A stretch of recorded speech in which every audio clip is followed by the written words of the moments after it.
Did you see the trees that blown by the strong wind?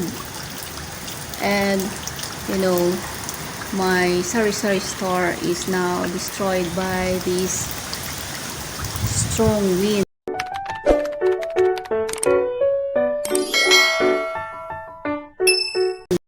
Hello everyone, good morning. Look at that. It's too windy. Very strong wind outside, guys. You know, here in Philippines, there's a Typhoon Christine.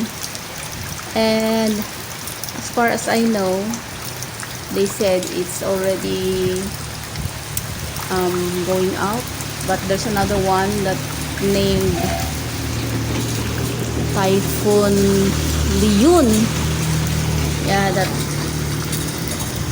it's now entering in our country, Philippines. Did you see the trees that blown by the strong wind?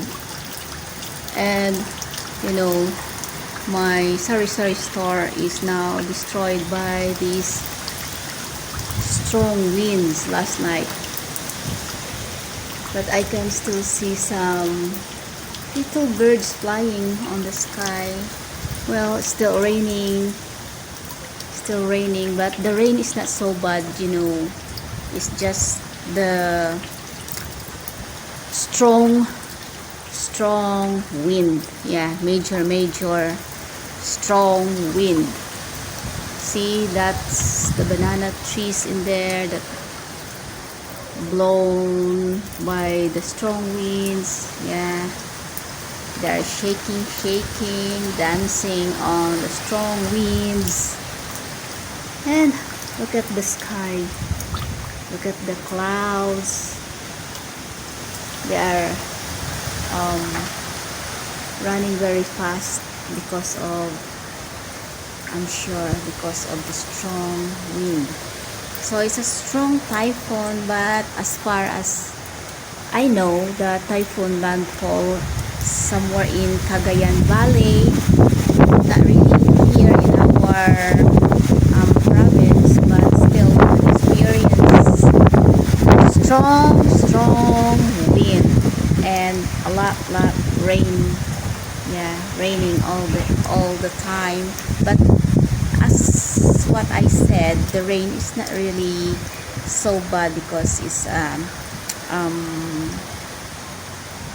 on and off rain, and it's not really very heavy rain. So I must say it's not really so bad, the rain, when it comes to rain. But the wind is really bad because it's really strong. And some of the other houses here, as I heard, it's already, their roof is already destroyed by these strong winds and blown up by these strong winds. So hopefully God bless to everyone, and careful for this typhoon, and careful when you're going outside, because you know it's a very strong wind and it's not safe. And you know what, guys, the rice field, they are all, I don't know if they're destroyed by this, but as I can see, they are all flattened now. Hopefully they are still okay. And well, you can see on my video now, see, it's really strong wind.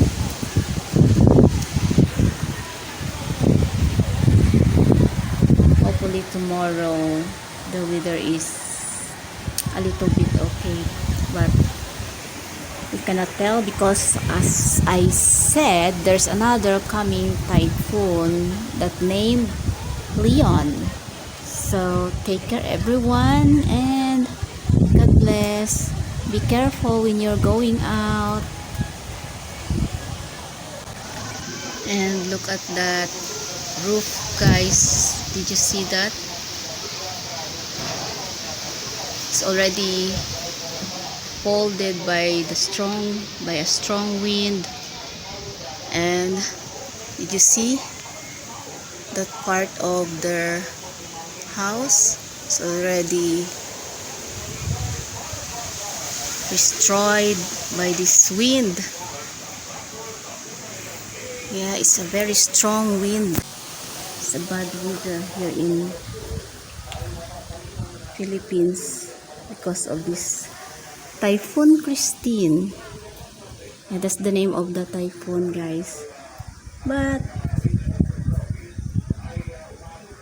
it's already, I think it's already going out to the Philippines, and but there's another one coming, that name Leon, Leon. That's what the spelling of another typhoon, guys. Leon.